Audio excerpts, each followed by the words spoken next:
G'day, and welcome to the Forkman and Champ podcast, episode number 44. Did it our Christmas Day special.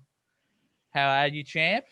Yeah, I'm good. Time flies. It just seems like not that long ago we were only recording podcast number 41, and now here we are already at 44, huh? Yeah, I don't know that. You're wearing the same clothes as you were in episode number 41. Yeah, this is my standard shirt I wear to work. I've got five of the same shirt that I just rotate through every work day.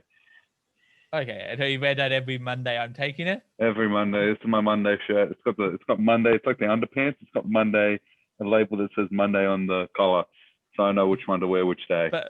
But only problem is it's not a Monday today. Of course, it's not. It's Sunday, the day we normally record. No, it's a Friday today. Friday. So you're wearing your Monday on Friday. Yep. But that's okay. That's okay. Christmas spirit. So for listeners who are watching on YouTube and also audio listeners, we're joined by BRYAN MADIGAN today. Welcome, BRYAN. Hey, man. Thanks for having me again. You're welcome. Before we get started, I've been listening to a podcast before, my a Forkman and Friends podcast, and you said that you would give it, next time I had you on, you would give it a prediction of the future of radio. Oh, well, that's I think the last time I said that, there was even a bigger shake-up in the world of regional radio. Yeah. Which sort of has thrown my prediction a little bit into disarray. However, I'll still stand by the principle that my prediction is going to go down, is that within the next 10 years or so, the majority of FM commercial stations will play zero music. Zero music? No music whatsoever.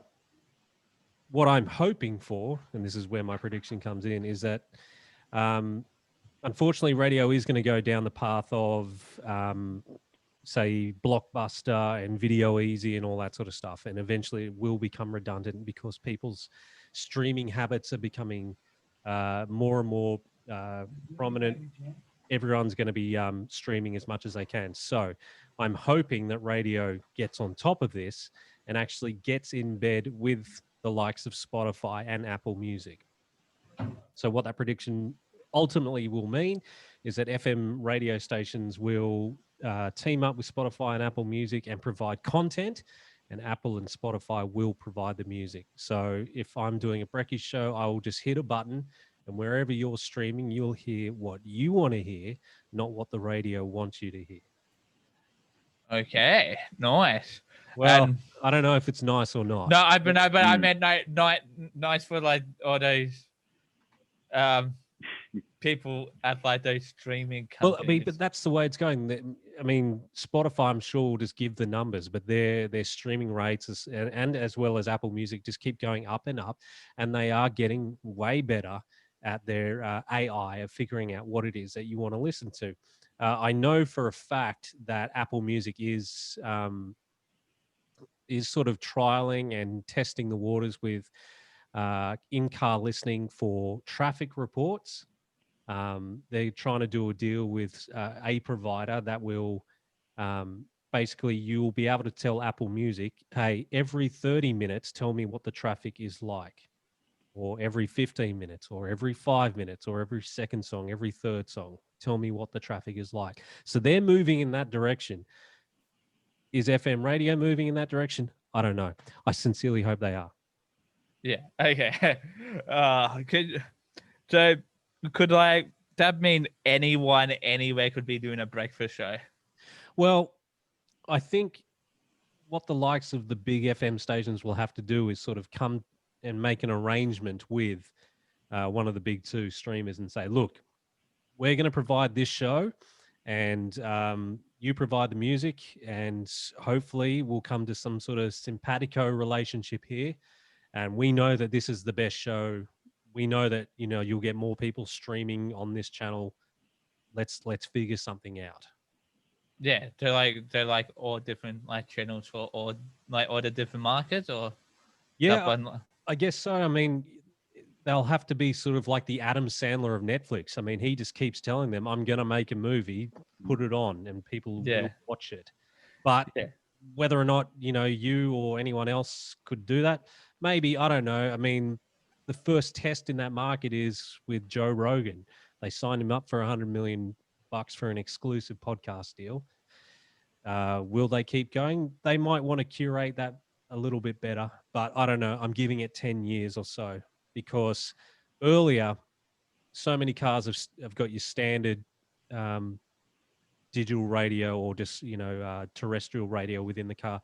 But with smartphones getting better and better, with data rates going down further and further, people will just be using their phone as their stereo and just hooking it up to the speaker system. It's gonna happen. Whether or not we do something about it, I don't know. 10 years, that's all I'm giving it now. Nice. Oh, thank you for that. Now we'll jump into the podcast. We gotta ask, how has 2020 been for all of us?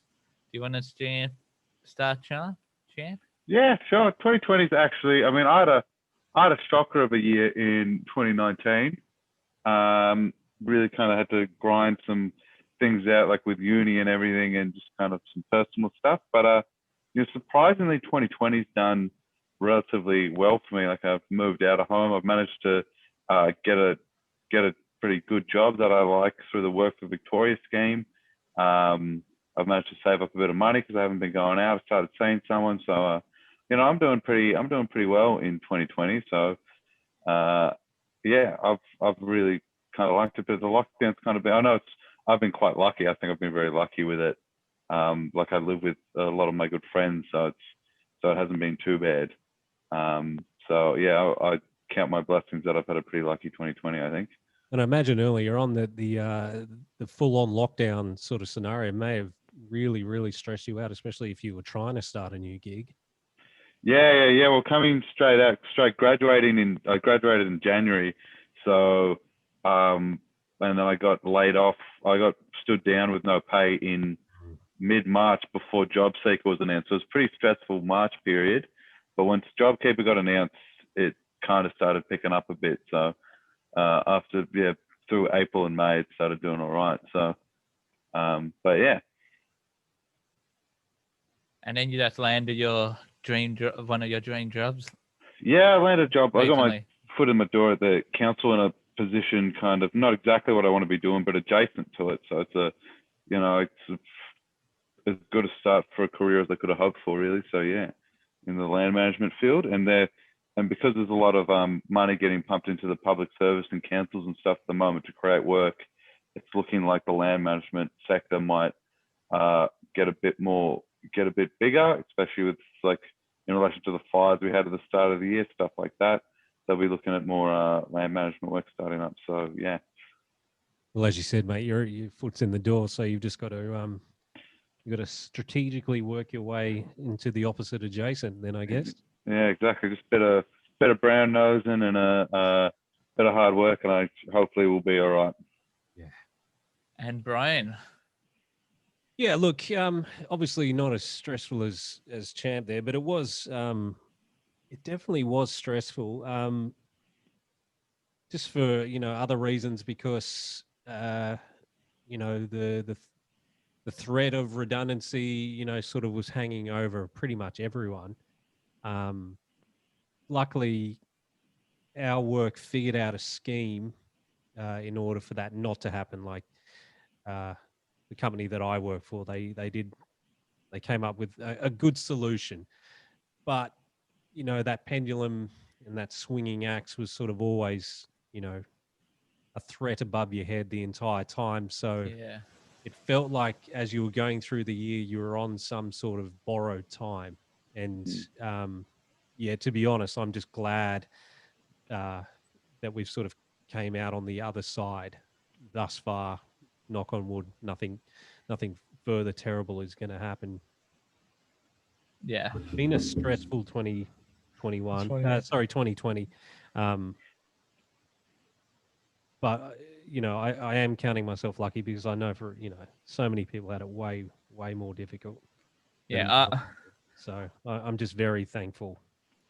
yeah. I kind of feel sorry for the guys in the regional markets who, yeah, As far as radio goes, I mean, yeah, that was the part that really sort of shook up, my prediction, because I was saying that, that's where all the, the newcomers to radio should be going, is out into regional to, get a show. And then they went ahead and just started axing regional breakfast shows everywhere and started networking it.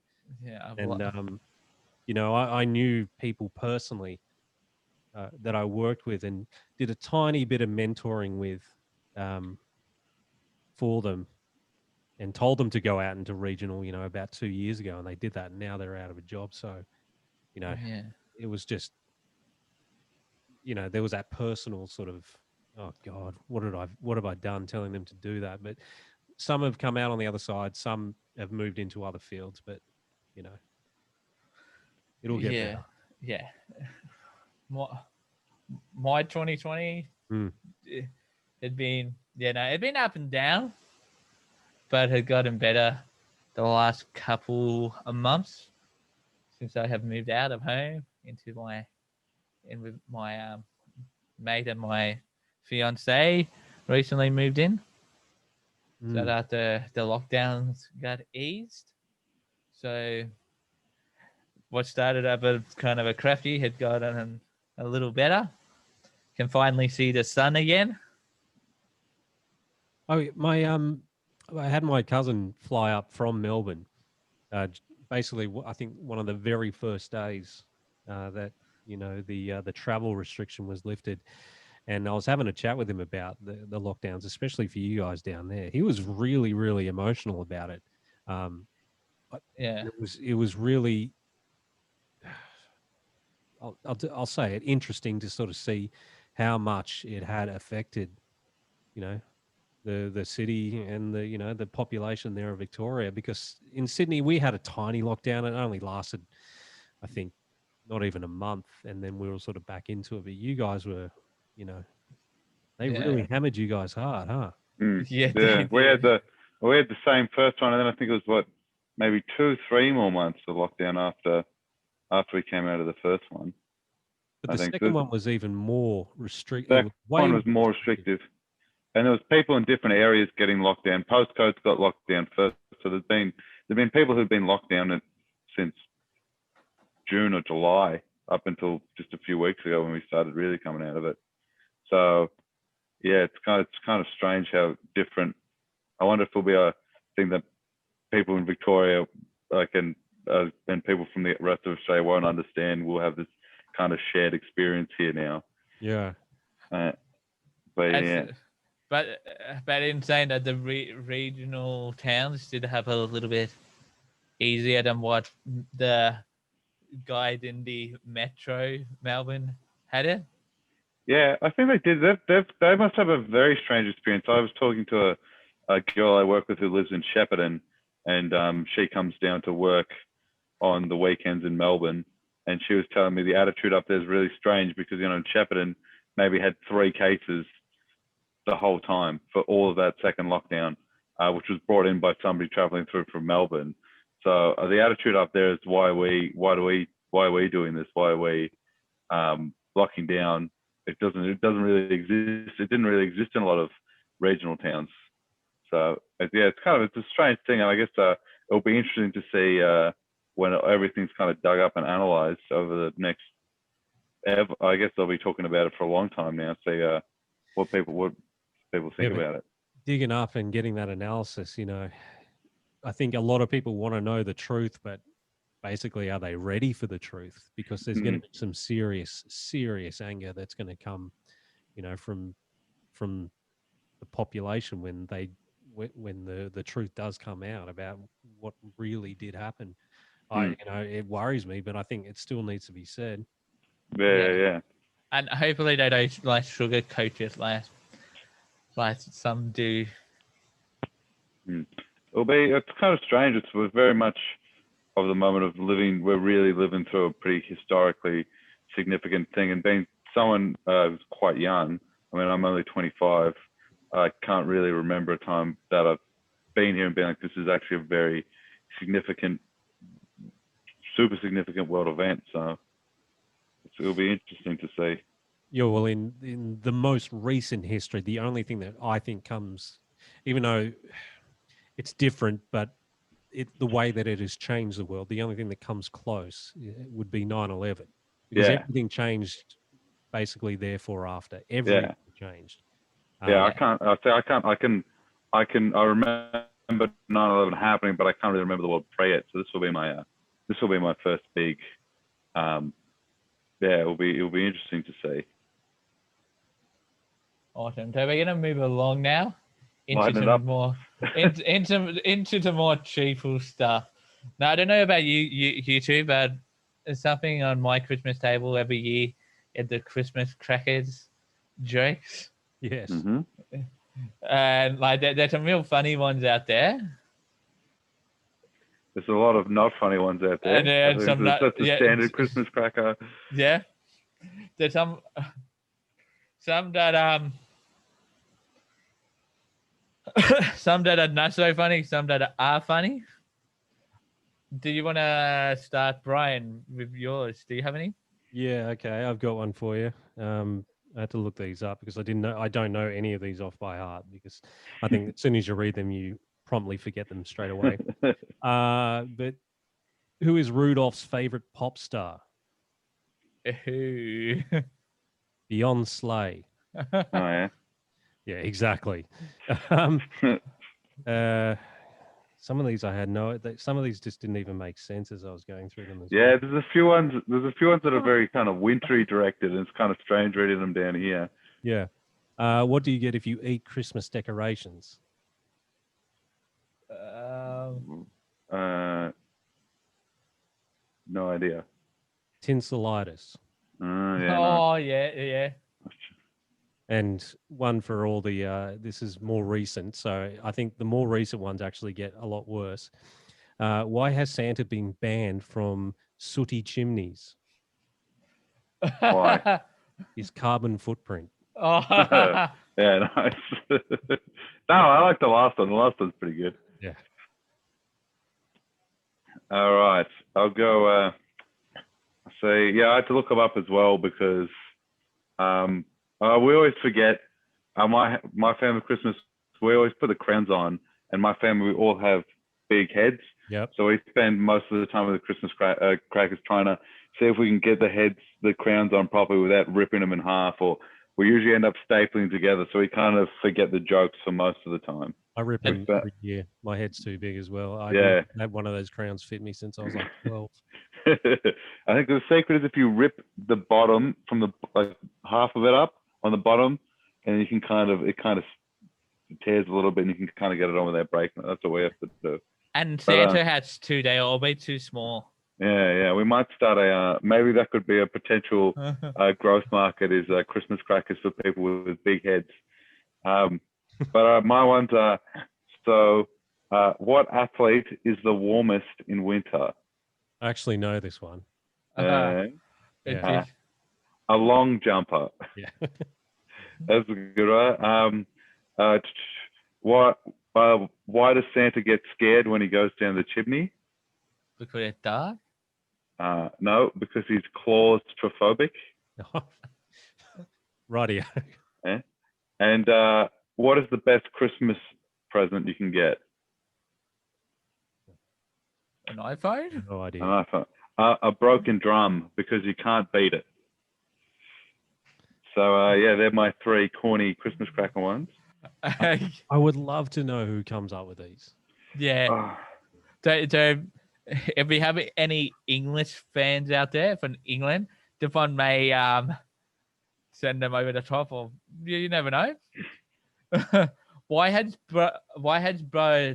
Boris Johnson bought mistletoe this year? Why?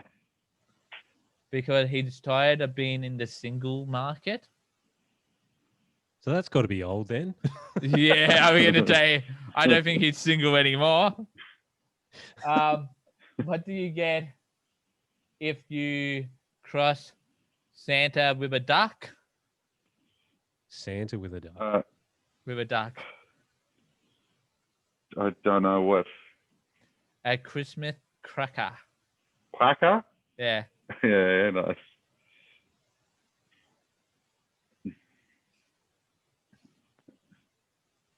Oh no, you're hesitating on this one. This one's gonna be a shocker, isn't it? Why was the turkey in the pop grip? I know this one. I saw this one. I have a feeling that because I've seen a few of these ones. Did we all Google Christmas cracker jokes and go just through maybe a few pages each? Because I've seen a fair few of these ones. Because he was the only one with drumsticks. Oh God. That's a shocker. I don't think people do write these. I think some of these jokes have just been around forever, and they always have been around. Or do you reckon there's like somebody like Michael Bublé when this time of year comes around, they go, all right, time to get writing. They just crawl out of the woodwork, work 2 days a year, just pump it out. Yeah, my time to shine. They sit there and they write that down. And they're like, "Whoa, that is my magnum opus. I am proud of this. I'm going to make money from this year." Moving along with Christmas jokes or Christmas cracker jokes, let's talk about Christmas presents, because there are some real shockers of Christmas presents out there. I've got like 1 year I got a pair of odd socks from a cousin of mine. Turns out they took the matching pair to both, and they gave me the two other. So was the socks opened, or did they just? Yeah, they were opened. Oh, so they give you half. So they got two pairs and split it, so you guys have matching socks, but between you, you had two sets of socks. Oh, that's kind of cute, though. I guess maybe. No. No. You're not going to use them, though, are you? I mean, who are going to wear odd socks around? I've given up on wearing matching socks. I almost exclusively wear odd socks now. Unless if you're walking around the house. Mm. See, for me, I think we all had that either crazy uncle or crazy auntie. As a kid, I had a very eccentric, crazy auntie. And I had to really think about this one, but I was really, really young. And I think just reading age. So whatever that is, where you can just, you can comfortably read a book on your own. And, I saw the present open up, and it was a novel like War and Peace. And I just looked at it. I was like, it wasn't War and Peace, but it was that thick. And, the writing and the typeface was so small. I was just looking at it going, the hell am I going to do with this? It was way above my pay grade. And then I looked at my cousin, who would have been 18, 19 at the time he opened it up, and he had like a coloring in book. So she clearly got the presents mixed up on that day. Yeah. I'm trying to think. Well, last year I got a high vis vest because and a chocolate orange that was a shocker. Terry's chocolate orange. But I think the worst one I get is from my uncle. He was the cool uncle growing up, and he used to give us iTunes gift cards every year, and then he just kept doing it, and we're to the point of would use it to. Nobody really uses I don't download songs on iTunes anymore. I'm streaming everything now, and I don't even have an iPhone. I've got an Android. So, thanks for this $20 iTunes voucher. I'll just hold on to it. So I went from being he was the cool, because he's my dad's youngest sibling, so he was cool, and then he just stayed the same and didn't update. I think he had kids, and then as soon as he had kids, he didn't change what he thought was cool the whole time. Oh, that lovely uncle. What do you reckon he's gonna give you this year for Christmas? Maybe another iTunes voucher again, which is good because I got an iPhone now, so I might be able to get some. I don't know if you can use cartridge vets are still to get. I think they I mean, I think they had an expiry date, basically saying from this point onwards they're no longer valid. oh really? Jeez. Yeah. Fuck. Because iTunes doesn't exactly exist anymore. Yeah, it's just the Apple Store now, isn't it? It's the Apple Store, and it's just called Apple Music now. So it might be transferable into Apple Music. Good luck, though. Yeah, well, I'll keep you guys updated on Boxing Day and see if it works. If you guys need to download any apps that you got to pay for, maybe it'll work. Anyway, moving right along. So, not too sure. Did you guys have any traditions at a child, family traditions for Christmas that you still do to this day? Yeah, see, as you know, everyone gets older and people move away and all that sort of stuff. Like the main tradition, sort of, we used to always do Christmas Eve at a certain auntie's house, but then basically with families, you know, going their own ways and doing, you know, that sort of became more rare and rare. So I'll say sadly, the only tradition that really sort of exists is spending it with my most direct, immediate family in some way or another. And, you know, prawns are always involved. That's the one part of the tradition, always prawns. Champ? Aside from the stapling Christmas cracker crayons together to make big ones or tearing them slightly so we can fit them, not much. Like a good tradition I liked was we used to go to the beach on Christmas Day every year because we traditionally went away, like the immediate family, we went away every year for Christmas. But now they're kind of older, like, and me and my sister are like working, you know, around Christmas and stuff. It kind of gets harder to kind of get a full 2 weeks or, you know, week and a bit to go away. So a new one that we've started doing actually that I'm really fond of is at university, I had a fair few friends who were international students who wouldn't go home for Christmas. So we started, my group of friends, a post after your family Christmas lunch. We'd all meet up at somebody's house at around 6 o'clock, 7 o'clock p.m. and make a heap of eggnog and have our own little friend Christmas party for those people who had nowhere to go. So, and we'd play cards and stuff. And I mean, the only problem with it is that we'd have to drink eggnog, which is, I think maybe makes more sense if it's a wintry Christmas, but if you're drinking like a thick custardy thing with brandy or bourbon in it on a hot day, everybody gets to about, you know, 8 or 9 o'clock and everybody just feels really sick. But I've never had it. Is it gross? Yeah, it's pretty gross, especially last year or the year before last. I was in charge of making the eggnog and I accidentally grabbed the cardamom instead of the cinnamon, and that wasn't particularly pleasant for everyone. But that's the tradition: is we got to drink that eggnog and just finish it. Yeesh. Yeah. Nice. So my one, I don't know whether you guys have ever done that, but like plum pudding with like 5-10 coins in it. Oh yeah, the coins, yeah. The coins, and like you'll be eating, and then all of a sudden, chomp, and you like have a coin. The coin, and that hope you don't swallow any of the coins. Yeah. I don't know where the tradition started. I remember it. I think I've had it a couple times, and I don't know. When I was a kid, I was excited for the coins, but aren't coins notoriously? I mean, I guess they're boiled or sanitized or something, but I always associate money with just being dirty and gross and changing hands all the time. Yeah, I've never done that tradition ever.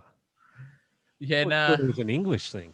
Yeah, I think it is an English thing, but I think some people decided to do it over here, and somehow it happened to me once, and I've been doing it ever since. Being like, we get Christmas coins again, yay! Or my other favorite one was, until recently, we're going to my nan's on Christmas Eve and like staying there until after New Year's. Oh, nice. Unfortunately, nice. but unfortunately, he went into a nursing home and then passed away, so he couldn't do that Oh no. for the last 2 years. But maybe I don't know. So, for suggestions to best Christmas gifts you have ever received, or the best Christmas gift. I gotta say, my favorite one is I usually get around when people gift use not like a present, but like an experience or something. So if somebody tickets to I got tickets to a musical one year, which was fantastic. Somebody paid for part of a trip that I went over, like when I went overseas one year, they like paid for me to do something whilst I was over there. I think they put some money towards me doing like trekking and stuff, and kind of stuff like that. I really appreciate probably a lot more than like a gift. Obviously, there's nothing wrong with a gift, but I'm a big fan of gifting experiences and stuff. I think, I think the memories kind of the cliche is like the memories kind of what you hold on to a bit more than a physical item. Brian, I'm gonna sort of go along with that. It's a memory that will always stick with me. Was being a kid, and I got really, really, really sick with asthma right around Christmas. So I was shipped to the hospital and basically spent Christmas in the hospital, in the kids' ward, and I was the only kid within the ward. I was completely on my own. Obviously, my parents were there and all that sort of stuff. But what the hospital actually did, even though there was only one child in the ward, they got a helicopter to fly in and land with Santa and come up and see me. So wasn't, I mean, they gave me toys and all that sort of stuff, but the fact that the hospital did that, that's a memory that will, just sit with me for as long as I can remember, will always be with me. Was, the hospital went to that sort of, That's length crazy. That's beautiful. just to, brighten up a kid's, Christmas day, considering he was stuck inside a hospital basically on his own. That's crazy. That's like seems like one of the things that you only ever hear about. Like you see it on the news, like one of the feel good stories. Like they did that. That's really nice. It was also very picturesque as well, because this hospital, even though it's a really old school hospital, it's actually on some prime real estate in this area that I live in. It's basically the children's ward, and the majority of the wards have vast ocean views, and it's right near the ocean as well, and it's got a golf course in front of it. wow. So basically you see this helicopter come in. It was a beautiful day. All the nurses are telling me, go look at the look at the helicopter and all that sort of stuff. And then out he popped and up he came. Oh, that would have been fun. It was, yeah. That's I can remember being bummed out the day before, and even as a really young kid, I felt bad because my mother was coming up to see me, my sisters were coming up to see me, and I felt bad that they had to sort of have to come into a hospital on Christmas Eves and all that sort of stuff. But yeah, what the hospital did for us on that day sort of it made it all better. yeah. Best one, I might say the best one. So I'm more of a practical thing. Like if someone give me something practical that I can actually use and actually give real good use for, that is something I like. So like a tool or something, or like a CD that I've been wanting, or like a bit of equipment I've been looking for like say doing podcasts or doing radio stuff. I kind of, if someone give me that is something I really like. But other than that, I like gifts where I can like. I hesitate it, but whenever someone gives me money for Christmas, I tend to go and like put it in the charity, into a charity. That way, someone else's Christmas is a little bit brighter. Yeah. like like to Salvador or whoever are doing Christmas appeals. So I'm like, if you're gonna give me anything, give me some money beforehand so I can go give it to like charity leading up to Christmas, and it can be Fair enough. Yeah, that's good. yeah. Now, Christmas songs. Do you have a favorite Christmas song, Brian? Yeah, see, this is the one that I struggled with, when I got the notes. And for somebody that's in my position, I really cringe sometimes at Christmas songs. But my one may be a little different for you. But the only one that I can think of that doesn't make me cringe as hard, I swear Bon Jovi did a cover of it, and it might have been used in one of the Home Alone films. And I'm struggling to remember the name of it, but it just sounds like a slow, very, very slow rock song. But it's all about Christmas. Like I'll be home for Christmas or something like that. I should have looked it up. One moment, I'll look it up. Quick, Bon Jovi Christmas. I got my one whilst you're looking it up. I got my one. My one's a real weird one, actually. My one is that song, Flying with the Snowman or Walking in the Air, I think it also goes by. It's just one, I don't know why I like it so much. I think I just remember hearing it when I was a kid and I was real struck by the voice of the singer. I was looking it up the other day and it's sung by it's the one that goes, I'm walking in the air. Like that real falsetto young kid sings it. And I don't know, it's just I remember hearing it as a kid and just being like, wow, that kid's got a set of pipes on him. I've never heard that one. Please Yeah. Come Home for Christmas, by the way, is the Bon Jovi song. Yeah, I'm about to say that. Yeah. I've never heard that one before. Yeah, And I'm not on the cusp of scheduling a lot of Christmas music, so I'll have to yeah, have that one. it's not a very good one. It's just one that I think just got stuck with me when I was a kid, and now I'm just saddled with it for life. Right. My one is a little bit different. It a newer Christmas song. It was released on Friday just gone. I was part of the writing team, a big writing day for this song, and I also made the film clip in this song. Like I'm in the film clip in the chorus.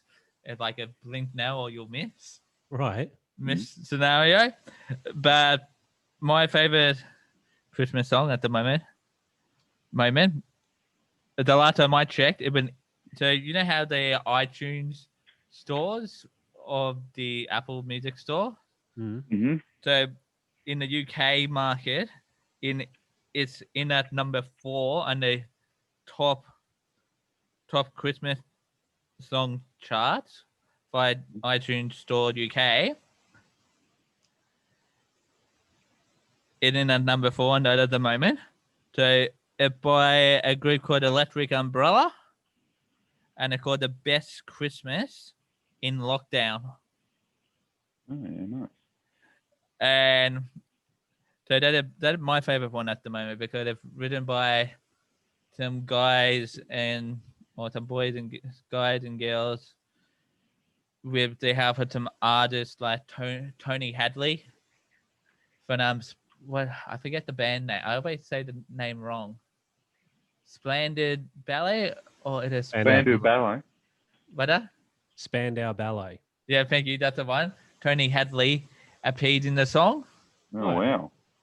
And yeah, so that is my favorite Christmas song at the moment. I've been sending around to like all these different radio stations saying, well, you'll have to put all the links in the description. So cool. When people watch this on YouTube, then they can click through. I will. I've been sending around to all like these radio stations being like, hey guys, want a different Christmas song this year? Give this one a try. I have to look it up. Yeah. Friends of the show, and now it's just coming up with mechanical umbrellas on eBay. I don't want to. Why would I buy an actual electric umbrella? It sounds like a terrible idea to stop the rain. Yeah, no, I'll send you guys the link after the show. Nice. Yeah, See that that? sounds good. Yeah. And moving right along. So Christmas wishes for 2020. If you Trend. had one wish for Christmas 2020, it could be something you wish for Christmas, or it could be something going forward. I guess obviously a lot more closer to home. My wish is that, especially you guys down there, don't ever have to go through what you were put through again. And it was only because seeing firsthand what it, how it affected, a family member. So I know that's almost a dire way to sort of almost wrap things up, but I just wish that you guys would never have to go through that again. And basically everyone gets back to work, everyone starts to prosper again, and 2021 will be a lot better for everyone.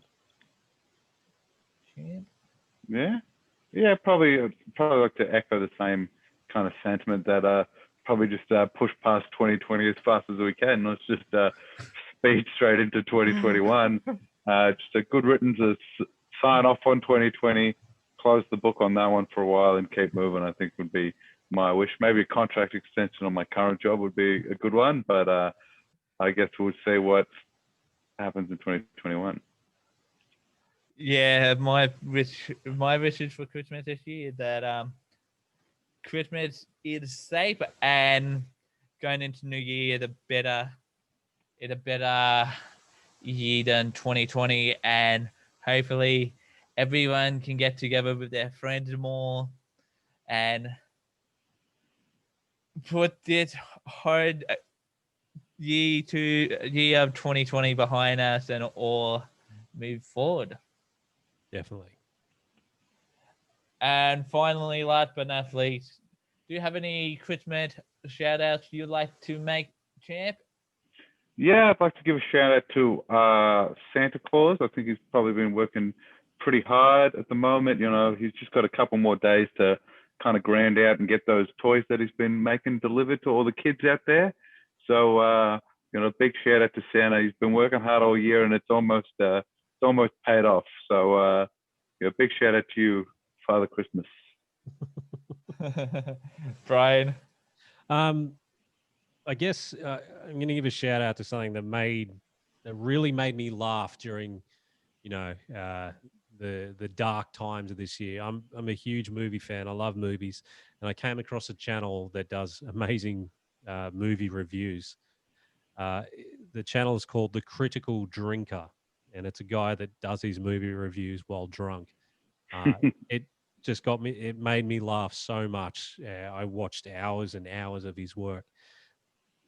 So my shout out would be to him as a sort of a thank you for brightening up what was a pretty crappy part of 2020 of 2020. Thank you. What about yourself, Forkman? Myself? Yeah, no, I do have some shout outs. So firstly, I'd like to give a shout out to anybody who, for whatever reason, find themselves alone at Christmas time, whether it be the guys who may not have a home they live in, maybe they sleep in rough, or may not have family close to them. Usually they would have like these Christmas dinners and Christmas lunches provided to them with the times at the moment. Some charities can't run their usual Christmas lunches. So shout out today and hope that your Christmas is able to be safe, and hopefully you get the joy you guys deserve at Christmas time. Yeah, nice.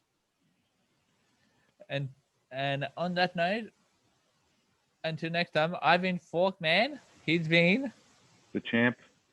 And and Bryan Madigan, thanks very much for having us. Thank you. Merry Christmas from everyone here at Forkman and the champ.